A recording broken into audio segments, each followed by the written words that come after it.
છો બધા? આંકડાશાસ્ત્રની અંદર આપણે પોઈન્ટ વાળા દાખલા જોયા, કંઈક અલગ રકમ આપી હોય એવું પણ જોયું. હવે આપણને ઉદાહરણની અંદર જોઈએ તો આપણે એક ત્રીજું ઉદાહરણ છે એ કંઈક અલગ આપેલું છે, કારણ કે એમાં થોડુંક તમારે એક સ્ટેપ આગળનું વિચારવાનું થાય છે. મેં તમને અગાઉ કીધું હતું કે આંકડાશાસ્ત્ર સ્વાધ્યાય છે એ આગળ જતા 11-12 કોમર્સની અંદર તમારે આખી એક બુક સ્વરૂપે આવશે. એટલે આંકડાશાસ્ત્રની અંદર બીજા ઘણા બધા ચેપ્ટર આવી જશે, આખું આમ એક્સપાન્ડ થઈ જશે. તો અહીંયા આગળ આપણે 8મો દાખલો લઈએ એ પહેલા ઉદાહરણ 3 ઉપર આપણે થોડીક હાઇલાઇટ લઈ લઈ. તો ઉદાહરણ 3 છે એમાં શું નવું આપ્યું છે એ આપણે પહેલા તો જોઈ લઈએ. તો પેજ નંબર છે 235. ઉદાહરણ 3 માં બધા ધ્યાન આપજો. નીચે આપેલા આવૃત્તિ વિતરણ એક દિવસીય ક્રિકેટ મેચોમાં બોલરો દ્વારા લેવાયેલી વિકેટોની સંખ્યા બતાવે છે. યોગ્ય રીત પસંદ કરીને વિકેટોની સંખ્યાનો મધ્યક શોધો. મધ્યક શું સૂચવે છે આવો પ્રશ્ન આપણને પૂછેલો છે. તો આની અંદર સામાન્ય કોષ્ટક આપેલું છે. આપણે જોતા તો એવું જ લાગે કે આમાં કઈ છે નહીં. વર્ગો આપેલા છે, બોલરોની સંખ્યા, એટલે એને આપણે FI કહી દઈએ. પણ એકદમ ઝીણવટપૂર્વક જોશો તો તમને ખ્યાલ આવશે કે આની અંદર વર્ગ લંબાઈ સરખી નથી. અત્યાર સુધીના જેટલા દાખલા કર્યા આપણે એમાં વર્ગ લંબાઈ આડાહવડી આવતી પણ હતી હરખી. ક્યારેક 3 ની વર્ગ લંબાઈ હોય, ક્યારેક 10 ની હોય, ક્યારેક 50 ની હોય, ક્યારેક 100 ની વર્ગ લંબાઈ હોય. જ્યારે આ દાખલામાં તમે જો વર્ગ લંબાઈ જોવા માટે આપણે વાત કરી છે એવી રીતે કે અધસીમા જે આગળની આપી હોય એની નીચે નીચે તમે જોતા જશો તો તરત તમને ખ્યાલ આવી જશે કે આમાં વર્ગ લંબાઈમાં ક્યાંક ગોટા માર્યા છે આ લોકોએ. શું છે એ જોઈ લઈ. તો પેલા લખ્યું 20 થી 60, પછી લખ્યું 60 થી 100, એટલે 20 અને 60 40 નો ગેપ આવ્યો પેલા બે વર્ગ વચ્ચે. પછી ત્રીજો વર્ગ આપ્યો 100 થી 150, તો ત્યાંય 40 નો ગેપ આપ્યો.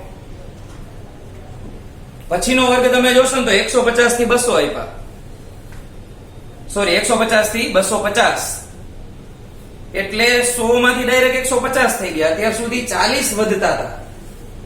હવે આ વર્ગની અંદર શું થયું? 50 વધ્યા, એટલે આપણો h બદલી ગયો.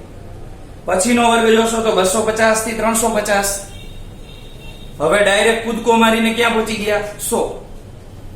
એટલે પેલા થોડાક વર્ગોમાં 40 ની વર્ગ લંબાઈ રહી, પછી એક વર્ગ માટે 50 ની, પછી ડાયરેક્ટ થઈ ગઈ 100 ની છેક સુધી.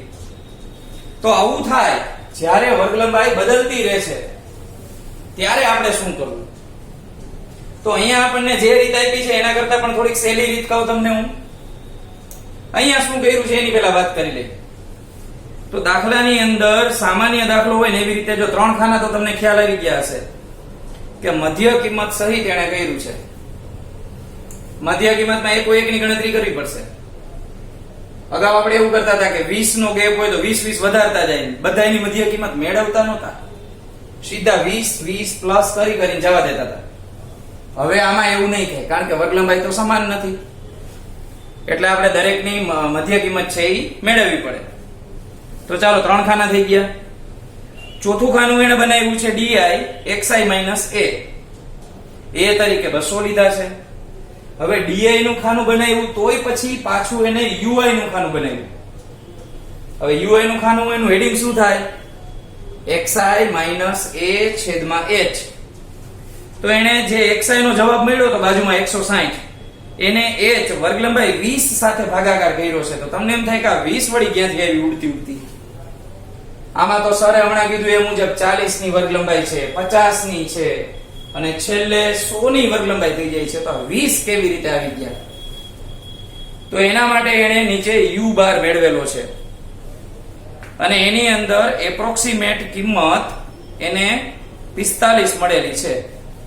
હવે u બાર ને એવી બધી માથાકૂટમાં કઈ ન પડવું હોય તમારે તો તમે આ દાખલાને ધારેલા મધ્યકની રીતથી કરી શકો.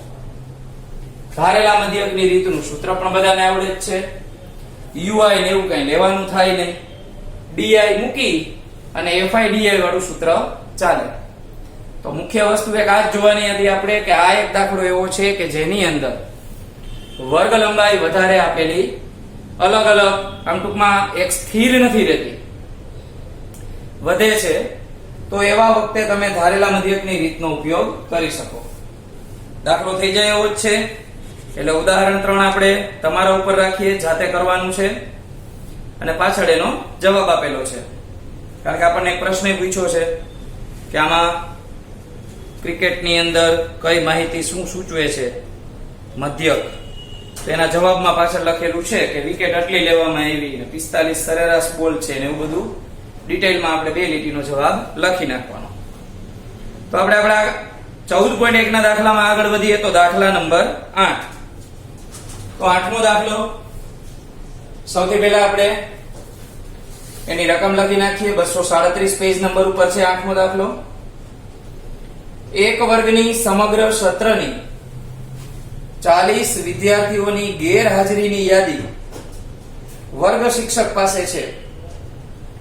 વિદ્યાર્થીઓની ગેરહાજર દિવસોની સંખ્યાઓનો મધ્યક શોધો.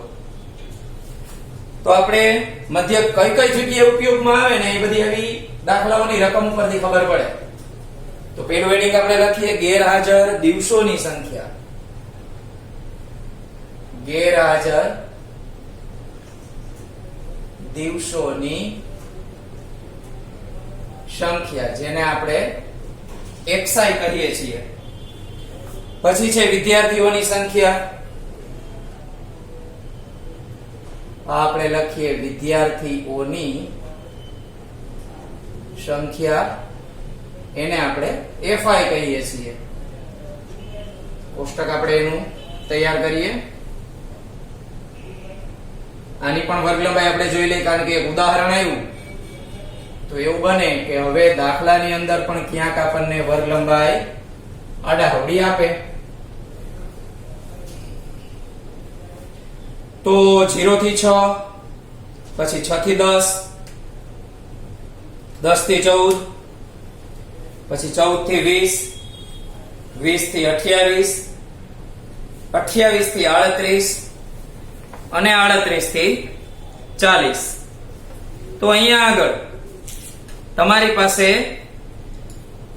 વર્ગો આપેલા છે. વર્ગો હું લખી નાખું ને એટલે તમને સાચી ખબર પડી જાય કે આમાં શું થયું. 0 થી 6, પછી આપ્યા છે 6 થી 10, ત્યાર પછી છે 10 થી 14, 14 થી 20, 10 થી 14, 14 થી 20, 20 થી 28, 28 થી 38 અને છેલ્લો વર્ગ આપ્યો છે 38 થી 40. ત્યાર પછી આપણે વિદ્યાર્થીઓની સંખ્યા ફ્રીક્વન્સી લખી નાખીએ. 11 10 7, 11 10 7, 2 વખત 4, 3 અને 1, 3 અને 1. તો અહીંયા આગળ ડિટેલ આપણે આખી લખી નાખી. અહીંયા આપણે n પણ મેળવી લઈએ, આપણો સિગ્મા FI.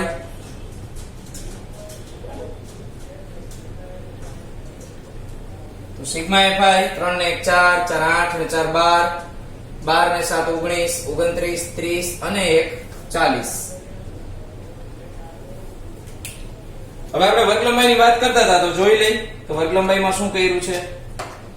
તો અહીંયા અધસીમા મધ્ય નકો 0 માંથી 6 થયા એટલે કે 6 વધ્યા, 6 માંથી 10 થયા તો 4 જ વધ્યા, 10 માંથી 14 4 વધ્યા, 14 માંથી 20 6 વધી ગયા, પાછા 20 માંથી 28 8 વધી ગયા અને 28 માંથી 38 10 વધી ગયા. તો જેમ આપણે ઉદાહરણ 3 ની વાત કરી એવું જ આમાં થયું. એટલે જ જો કે મેં તમને ઉદાહરણ 3 આની સાથે રાખ્યું હતું, પહેલા સમજાય કે આની અંદર દાખલામાં તમને વધારે અંદાજ આવે. તો આપણે કાંઈ બીજું વિચારવાનું નથી, ધારેલા મધ્યકની રીતથી દાખલો કરશું. તો મધ્ય કિંમત xi આપણે બનાવી નાખશું પહેલા. પછી ધારેલા મધ્યકની રીત છે એટલે di xi માઇનસ a લઈ લેશું. h તો આમાં લેવાનો નથી, ધારેલ મધ્યક છે એટલે. અને છેલ્લું ખાનું fi di નું બનશે. તો આ રીતે કોષ્ટક આપણે વિગતો ભરતા જાય.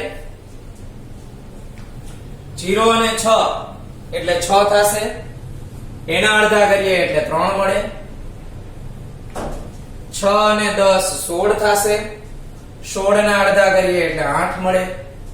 14 ને 10 24, 24 ના અડધા 12 મળશે.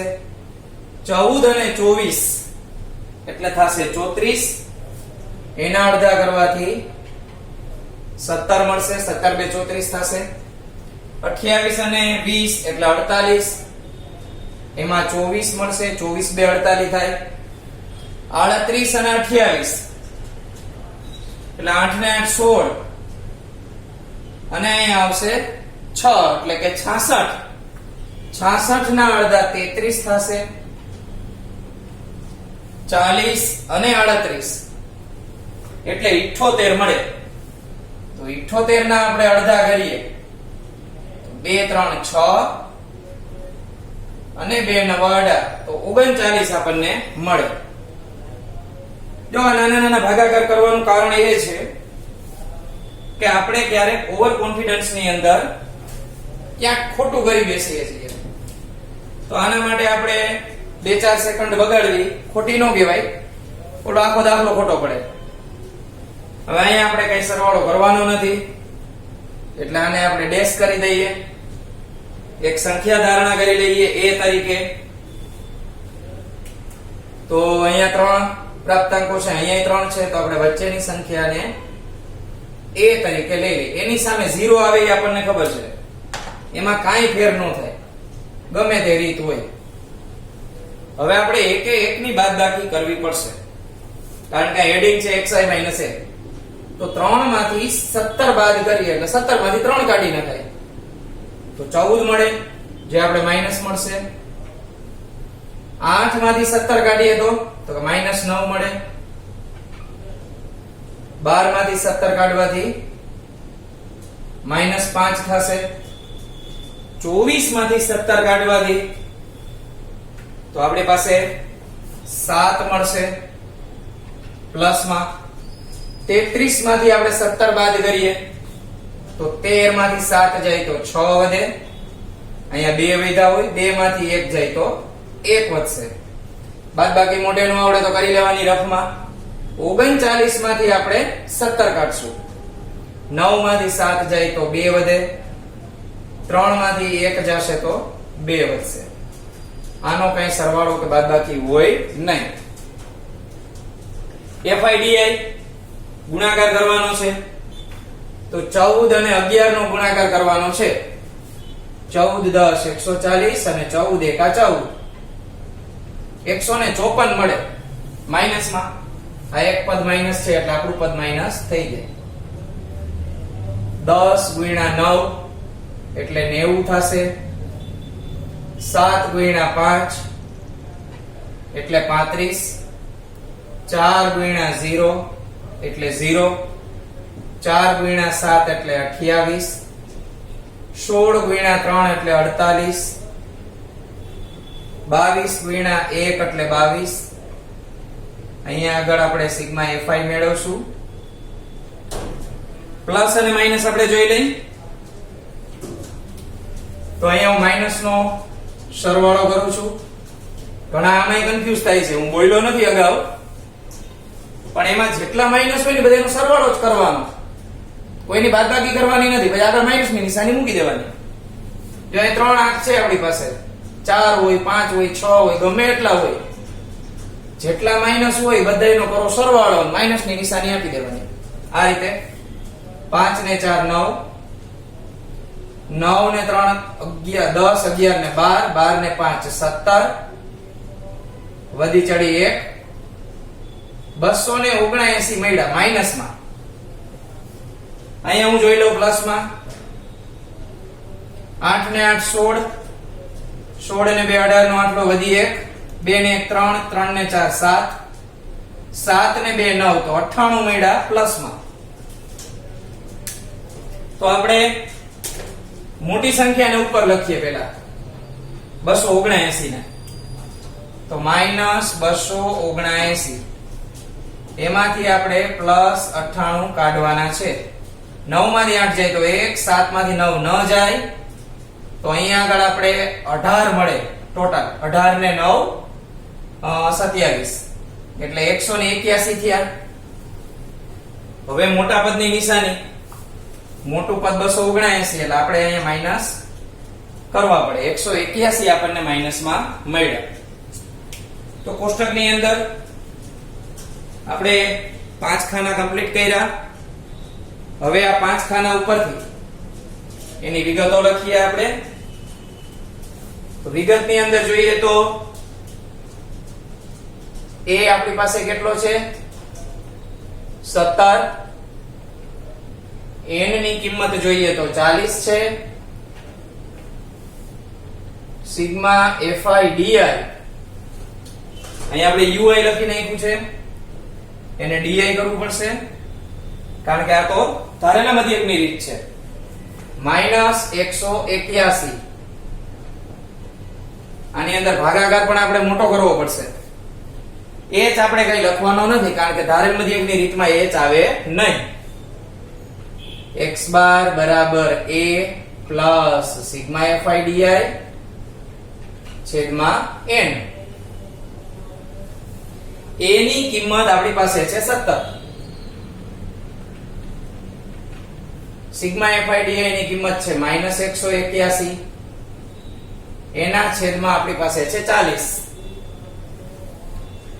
પ્લસ માઈનસ માઈનસ કરશું એટલે 17, 181 અને 40. હવે 181 ભાગ્યા આપણે 40 કરવાના છે. તો અહીંયા ભાગાકાર કરીએ. કોઈને એમ થાય સાહેબ મારે 181 ભાગ્યા 4 કરી નાખું તો ચાલે, તો પોઈન્ટ 1 આપવાનો બાકી રાખવાનો, ચાલશે. આ 181 એને ભાગ્યા 40 ના ઘડિયામાં 181 થી વધવા જોઈએ નહીં, એટલે 4 નો જ ઘડિયો બોલવાનો છે. ચોકે ચોકે 16, એટલે કે 40 ગુણ્યા 4 કરીએ તો 160 થાય. પાંચે પાછા વધી જાય. ચાલો આ 160 લખ્યા. 1 ના 1, 8 માંથી 6 જશે તો 2 વધશે. હવે આપણે અહીંયા અંકો પૂરા થઈ ગયા. અહીંયા આપી દે પોઈન્ટ. પોઈન્ટ આપીને અહીંયા આપણે આપી દે 0. હવે 40 ના ઘડિયામાં 210 થી વધવા જોઈએ નહીં, તો 40 ગુણ્યા 5 એટલે અહીંયા 200 કરીએ. આ 10, અહીંયા એક 0 આપી દઈએ. હવે 40 ના ઘડિયામાં 100 થી વધવા જોઈએ નહીં, તો 40 ગુણ્યા 2 20 વધ્યા. હવે 0 આપી દઈએ તો 40 5 200 સીધા થઈ જાય છે. તો જ્યારે આ રીતે થતું હોય, આ રીતે એટલે તો કે આ ભાગાકાર અહીંયા જો ત્રીજા આંકડે પૂરો થઈ ગયો, કન્ટિન્યુ ચાલ્યા નથી રાખતો અનંત, તો તમારે આ ત્રણેય આંકડા લખવાના. 0 આવી ગયા ને એટલે. નહીં તો આપણે નિયમ મૂકી દીધો તો કે ત્રીજો આંકડો 5 હોય અથવા 5 થી વધારે હોય તો આગલામાં એક ઉમેરવાનો. પણ અહીંયા ચોક્કસ પૂરું થઈ જાય છે તો આમાં ઉમેરાય નહીં. એક આંકડો લખવામાં કઈ આપણને વાંધો આવે નહીં. 4.525 આ આપણે લખશું. તો 4.525 17 માંથી બાદ કરવાના છે. ચાલો હું બાદબાકી કરું છું. 17.000 માઈનસ 4.525. તમને એમ થશે કે 10 માં કઈ બાદબાકી કરાવવાની હોય, પણ આની અંદરથી તમારા માર્ક બચશે. અહીંયા 6, અહીંયા 9, અહીંયા 9, અહીંયા 10. 10 માંથી 5 જાય તો 5, 9 માંથી 2 જશે તો 7, 9 માંથી 5 જાય તો 4, પોઈન્ટ ના પોઈન્ટ 16 માંથી 4 જાય તો આપણને મળશે 14. તો 14.475 આવો આપણને બાદબાકીનો જવાબ મળ્યો. 14.475. તો આપણે જોઈ લઈએ રકમની અંદર આપણને શું કીધું છે, એને દિવસમાં લખ્યું છે, તો બાદબાકી કરવાની થાય. બાદબાકીમાં આપણે ક્યાંક ભૂલ કરી હોય એવું લાગે છે મને, કારણ કે જવાબ મારી પાસે લખેલો છે એ મુજબ કંઈક ગોટો થાય છે. પાછી જોઈ લઈ. આ કરીએ આપણે અહીંયા 4.525, અહીંયા 6 લખ્યા, અહીંયા 9, અહીંયા 10. અહીંયા તો આપણને બરાબર લાગે છે. 6 માંથી 4 જાય તો વધશે 2, એટલે 12.475 મળે, જે આપણે 2 વધારી નાખ્યા હતા. ઓકે, તો હવે આપણો જવાબ કન્ફર્મ છે. અહીંયા આપણે 12.475 લખવાના થાય. હવે આ છે દિવસની સંખ્યા. તો દિવસને આપણે આટલા મોટા ન લખવા હોય તો લખી શકાય કે આશરે 12.48 દિવસ. એટલે ખાસ ધ્યાન રાખવું, તમારે પણ મારી જેમ આ રીતે ભૂલ ન થાય એનું ધ્યાન રાખવું, કારણ કે તમારે જવાબ સામે નહીં લખેલા હોય. હું તો અહીંયા કન્ફર્મ તમારે સરખા જવાબ આવી જાય એટલે ચેક કરતો રહેતો હોય, એટલે ભૂલ ન રહે અને તમે ખોટું લખો નહીં. તો દાખલાની અંદર નવું કઈ હતું નહીં, ધારણમાંથી એકની રીતે કરી શકાય. ને આ દાખલો જોયા પછી તમે ઉદાહરણ 3 જાતે કરી શકશો. નેક્સ્ટ ટાઈમ આપણે એક દાખલો બાકી છે એ પૂરો કરશું અને વધારાના દાખલા ચોક્કસપણે આપશું.